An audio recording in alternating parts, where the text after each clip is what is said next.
Good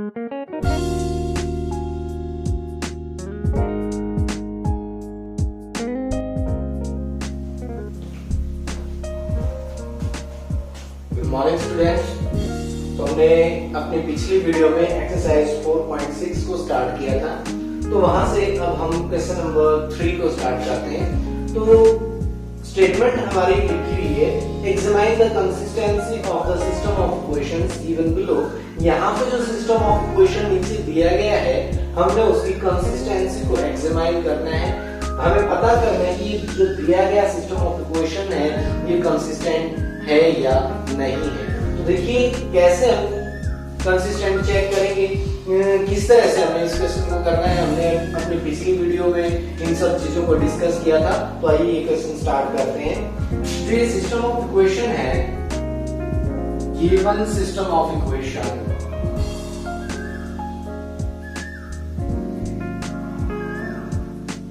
can be written as, हम इसको लिख सकते हैं ax equals to b form में, वेयर a इक्वल्स टू, देखिए जो हमारा a होता है वो एक कोएफिशिएंट मैट्रिक्स होता है। तो यहाँ से x कोएफिशिएंट 1, y कोएफिशिएंट 3, यहाँ पे x कोएफिशिएंट 2, y कोएफिशिएंट 6।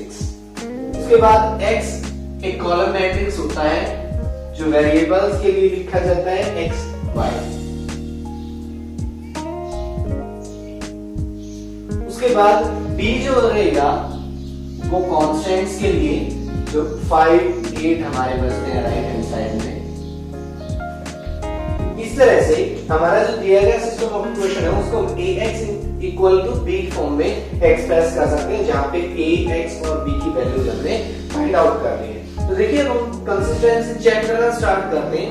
तो सबसे पहला जो स्टेप होता है कंसिस्टेंसी चेक करने का, वो होता है a डिटरमिनेंट फाइंड आउट करने से रिलेटेड। तो हम सबसे पहले a डिटरमिनेंट निकालते हैं।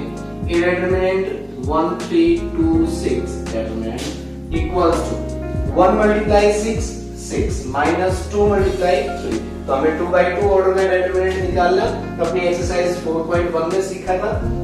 तो 1 multiply 6 minus 2 multiply 3 again 6, this is equal to 0। यहाँ पे हमने पाया कि a determinant is equal to 0।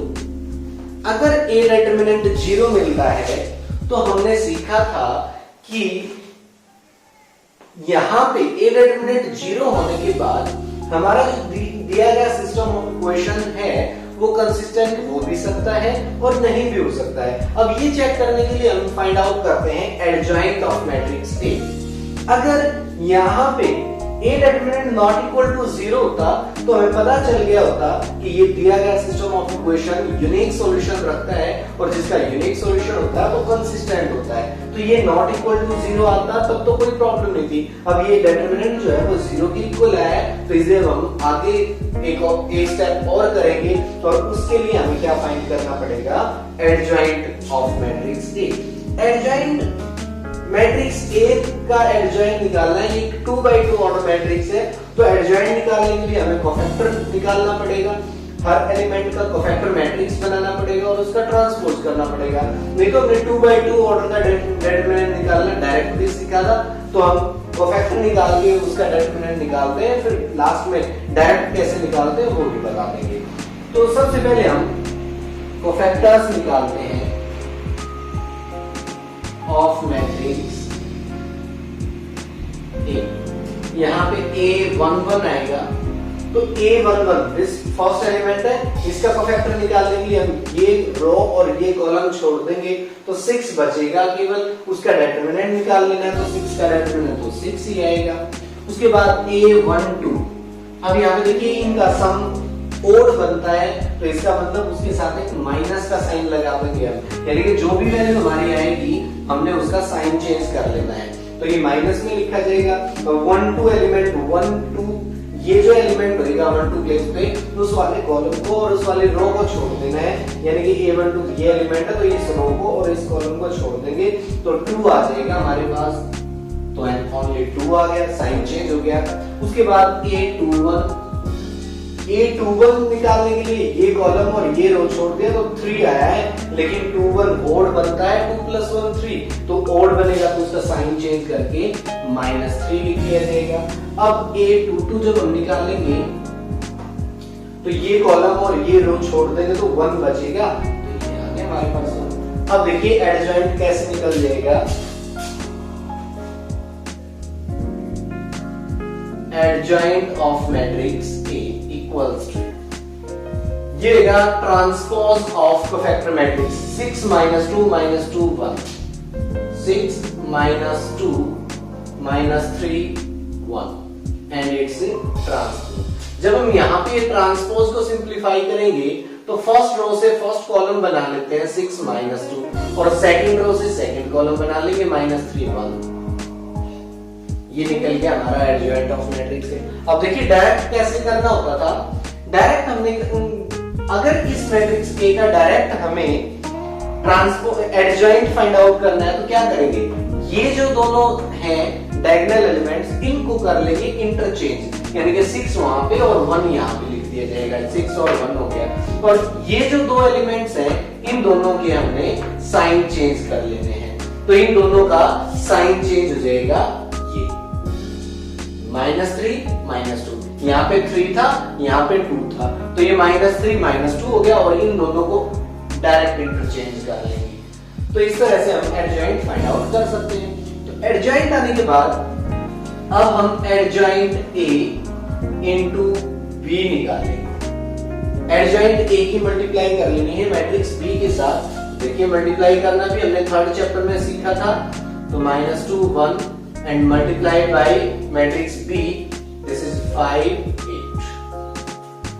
तो देखिए क्या किस तरह से मल्टीप्लाई हो जाएगा, फर्स्ट रो की फर्स्ट कॉलम से मल्टीप्लाई, 6 5 जा 30 प्लस 3 8 जा 24, दिस इज -3 -3 8 जा -24। उसके बाद सेकंड रो की फर्स्ट कॉलम से मल्टीप्लाई, -2 5 जा -10 and 1 8 जा +8। ये हो गया 30 - 24 6 and -10 + 8, this is -2। अब देखिए adjoint of A into matrix B is not equal to 0 matrix. ये जो हमारा रिजल्ट आया है ये 0 के इक्वल नहीं आया है। अगर ये 0 के इक्वल होता तो इसके इनफाइनाइटली मैनी सॉल्यूशन होते। अब this is not equal to 0, this implies that so system of equations has no solution। हमने अपनी पिछली वीडियो में पढ़ा था कि अगर एडजॉइंट A इंटू B 0 के इक्वल आएगा तो इनफाइनाइटली मैनी सॉल्यूशन होंगे और ये नॉट इक्वल टू 0 आएगा तो नो सॉल्यूशन होगा। अगर इसका कोई सॉल्यूशन ही नहीं है तो हमें पता है जिस सिस्टम ऑफ इक्वेशन का कोई सॉल्यूशन नहीं होगा that system is inconsistent। So then this implies that thus given system of equation is inconsistent। तो इस तरह से हमारा इक्वेशन कंप्लीट होता है। तो क्वेश्चन सिंपल है, बहुत ही इजी है, केवल हमें बेसिक मेथड पता होना चाहिए किस तरह से हम कंडीशंस को चेक करते हैं, क्या उसका प्रोसीजर रहता है। ये 2x2 ऑर्डर का एक क्वेश्चन था, एक ऐसा ही क्वेश्चन हम 3x3 ऑर्डर के लिए करेंगे, लेकिन उससे पहले एक क्वेश्चन नंबर 4 है, आप खुद ट्राई करके देखिएगा। क्वेश्चन नंबर 4 के अंदर एक कांस्टेंट a आया हुआ है, आपको कुछ नहीं करना है, सिंपलीफाई a जो कांस्टेंट है उसको a की जगह a ही रख के आपको सिंपलीफाई कर लेना है। अगर आपका आंसर नॉट इक्वल टू 0 आएगा डिटरमिनेंट तो वहां पे यूनिक सॉल्यूशन हो जाएगा और कंसिस्टेंट हो जाएगा। अगर नॉट इक्वल टू 0 आ जाएगा, ए डिटरमिनेंट अगर 0 आ जाएगा तो उस केस में आपको कोफैक्टर मैट्रिक्स निकाल के ट्रांसपोज लेना है, एडजॉइंट A निकालना है, उसकी B से मल्टीप्लाई करनी है। अब एडजॉइंट A इंटू B अगर 0 के इक्वल आएगा तो इनफाइनाइटली मैनी सॉल्यूशन और नॉट इक्वल टू 0 आएगा तो नो सॉल्यूशन। तो देखिए 3x3 ऑर्डर का और हम एक एग्जांपल लेके करते हैं। क्वेश्चन नंबर 5 हम स्टार्ट करते हैं।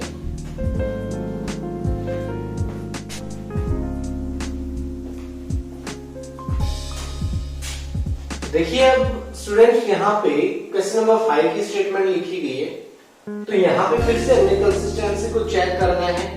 तो कंसिस्टेंसी को चेक करने के लिए पहले हम इसको मैट्रिक्स फॉर्म में एक्सप्रेस करते हैं। हम लिखते हैं given system of equations can be written as ax equals to b where a equals to, देखिए a हमारे लिए कोएफिशिएंट मैट्रिक्स रहेगा। यहाँ पे x का कोएफिशिएंट 3 है, y का कोएफिशिएंट -1 है, z का कोएफिशिएंट -2। यहाँ पे x है ही नहीं तो x का कोएफिशिएंट 0 ले लिया जाएगा, y का कोएफिशिएंट 2 है और z का कोएफिशिएंट -1 है। यहाँ पे x का कोएफिशिएंट 3 है, y का कोएफिशिएंट -5 है और z नहीं है तो z का कोएफिशिएंट 0 लिख दिया जाएगा। उसके बाद x वेरिएबल मैट्रिक्स हमारा x y z 3 वेरिएबल्स हैं तो कॉलम मैट्रिक्स बना लिया जाएगा। और एक इसी तरह से कॉलम मैट्रिक्स b जो हमारे इक्विटीज हैं 2 -1 3 a x और b की वैल्यूज हमने यहाँ पे लिख ली हैं। तो उसके बाद अब हम यहाँ पे a डिटरमिनेंट निकालेंगे और चेक करेंगे कि a डिटरमिनेंट 0 के इक्वल आता है या नहीं आता है। तो एक्सपेंड करते हैं हम a डिटरमिनेंट निकालने के लिए हम एक्सपेंड करते हैं, expanding a along c1 expand कर लेते हैं, क्योंकि आप उस कॉलम या उस रो के अलॉन्ग एक्सपेंड करें जिसके अंदर मैक्सिमम 0 हो तो आपको क्वेश्चन एक स्टेप कम हो सकता है। तो a डिटरमिनेंट देखिए यहाँ पे फर्स्ट एलिमेंट C1 का फर्स्ट एलिमेंट 3 है तो ये कॉलम और ये रो हमने छोड़ लेना है, यानी कि जिस एलिमेंट को हम ले रहे हैं उस एलिमेंट वाली रो को और उस एलिमेंट वाले कॉलम को हमने छोड़ देना है। तो ये रो और ये कॉलम छोड़ दिया तो हमारे पास बचा 2 -1 -5 0। अब इसका डिटरमिनेंट निकाल लेना है तो ये 2/2 ऑर्डर का डिटरमिनेंट करता है तो 2 × 0 0 -5 × -1 +5 हो जाएगा तो 0 -5 0 -5। देखिए मल्टीप्लाई में तो हमने करना है 3 और इन दोनों की मल्टीप्लाई होगी 0, माइनस करना है इन दोनों की मल्टीप्लाई, ये +5 हो जाएगा तो +5 माइनस हो गया है इसमें से। उसके बाद नेक्स्ट एलिमेंट 0, ये माइनस में लेना होता है तो 0 मल्टीप्लाई में है तो 0 ही हो जाएगा, उसको लिखने की जरूरत नहीं है। लास्ट एलिमेंट आता है 3 तो ये प्लस के साइन के साथ लिखा जाएगा। अब ये कॉलम और ये रो हमने छोड़ देनी है तो बाकी जो बचेगा उसका डिटरमिनेंट -1 × -1 +1।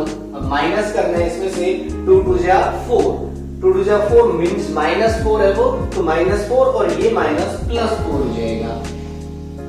अब यहाँ पे देखिए 0 -5 -5 5 3 -15 और यहाँ पे 4 + 1 5 and 5 3 this is +15 तो 15 - 15 0 हो गया means a determinant equal to 0।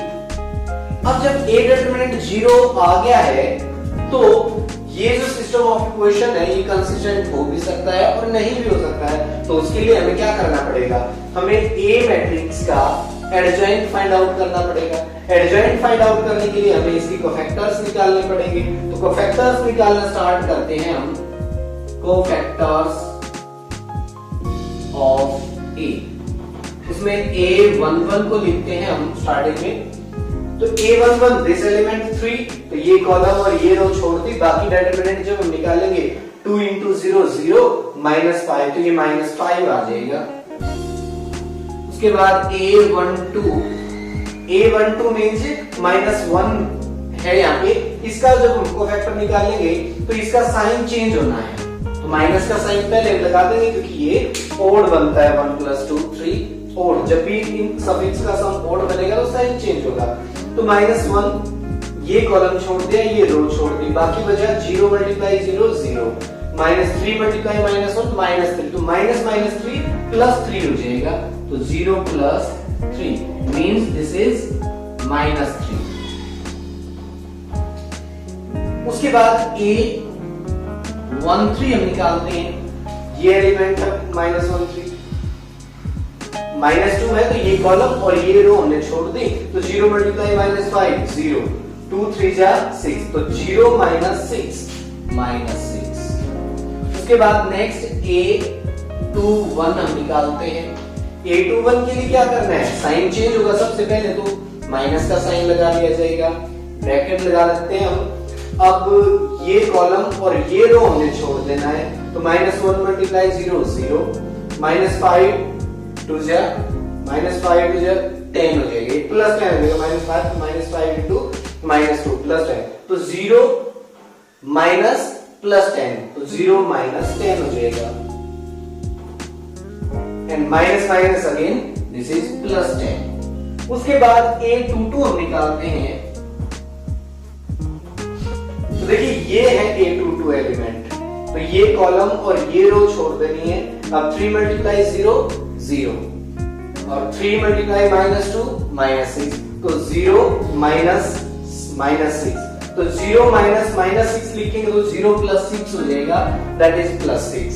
उसके बाद A23, तो यहाँ पे सम 5 बनता है, ओड है, तो माइनस का साइन पहले लगा देंगे क्योंकि हमने साइन चेंज करना है। उसके बाद ये A23 एलिमेंट है, तो ये कॉलम और ये रो हमने छोड़ देनी है, ये रो और ये कॉलम हमने छोड़ देना है, तो बचेगा 3 - 1 3 - 5, तो 3 - 5 3 into -5 -15, माइनस करना है हमने, 3 into -1 -3, दैट माइनस +3 हो जाएगा।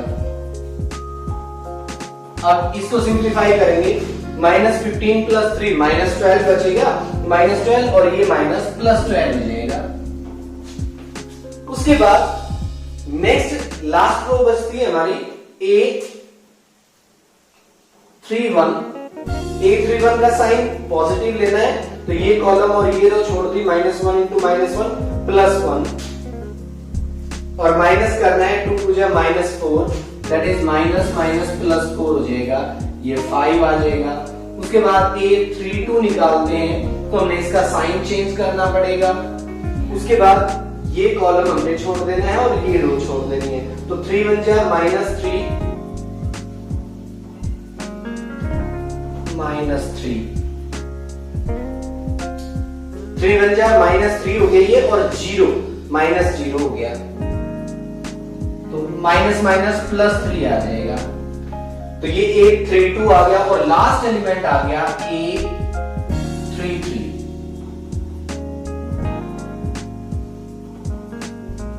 तो A33 ये कॉलम और ये रो छोड़ने के बाद 2 3 जा 3 2 जा 6 -0 6 आ जाएगा। तो इस तरह से हमने सभी को फैक्टर्स यहाँ पे फाइंड आउट कर लिए। तो देखिए अब हमारा एडजॉइंट कैसे निकल जाएगा, एडजॉइंट ऑफ मैट्रिक्स A।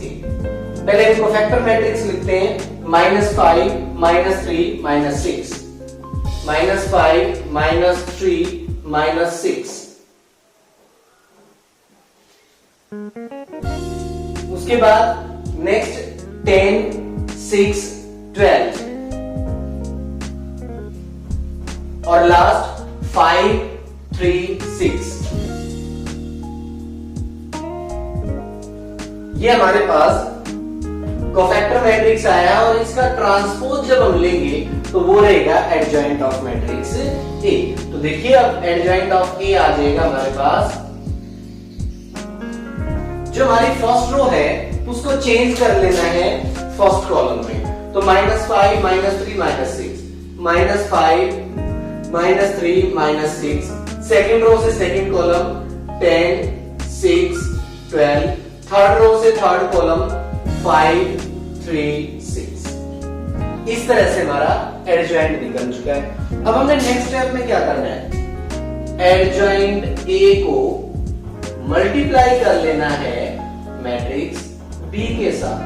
तो देखिए एडजॉइंट हमारे पास -5 10 5 -3 6 3 -6 12 6। और मल्टीप्लाई करते हैं हम मैट्रिक्स बी के साथ। बी के अंदर है 2 -1 3, ये मैट्रिक्स बी लिख लिया हमने।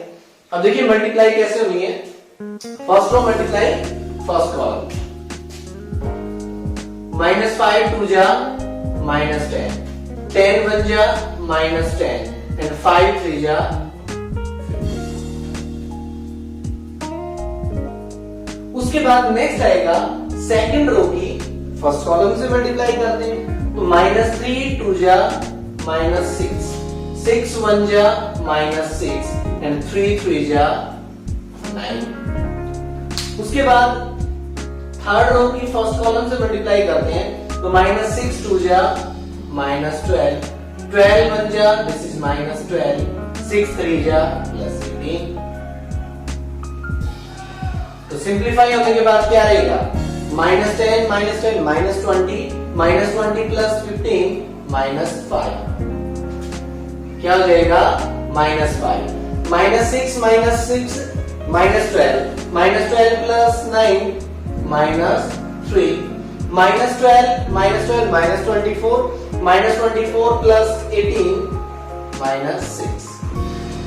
इस तरह से adjoint A into B is not equal to 0। ये not equal to 0 आ गया।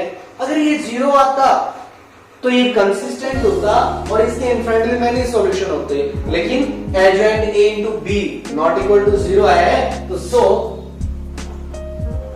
System of equations is consistent is inconsistent